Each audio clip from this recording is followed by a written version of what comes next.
Daan-daang residente mula sa 22 barangay ng Tondo ang dumalo sa isang town hall meeting upang alamin ang mga plataporma ni senatorial candidate Pastor Apollo C. Quiboloy.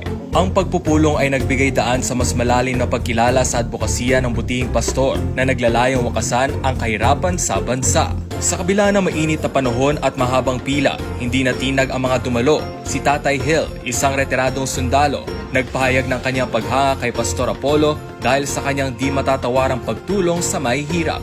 Kilalang kilala yan si Pastor, tumutulong sa mahihirap. Nandito ako para makadaupang palad ko siya para magkaroon ng boses ang mahihirap sa Senado, ani Tatay Hill. Dagdag pa niya, kailangan natin ng isang lider na katulad ni Pastor Quiboloy na may malasakit sa kapwa at may tunay na hangarin tapusin ang kahirapan sa bansa.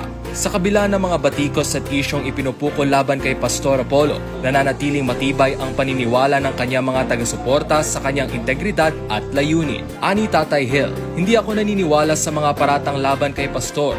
Leader ka na isang relihiyon tapos magiging ganun ka? Di ganun si Pastor, kaya imposible ang mga ibinibintang sa kanya. Kailangan natin siyang tulungan upang makamit ang hustisya.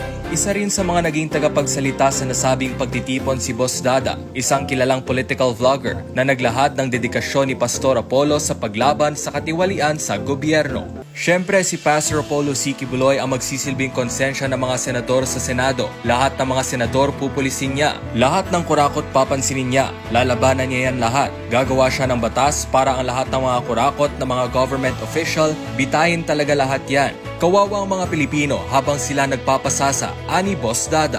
Dagdag pa rito, binigyang din ni Boss Dada ang matatag na paninindigan ni Pastor Apollo laban sa korupsyon, pati na rin ang kanyang makabuluhang kontribusyon sa iba't ibang sektor tulad ng kalikasan, katutubong pamayanan, kabataan at mga nasalanta ng kalamidad. Para sa karagdagang impormasyon tungkol sa plataporma at mga panukala ni Pastor Apollo C. Quiboloy, bisitahin ang apolloquiboloynationbuilder.com.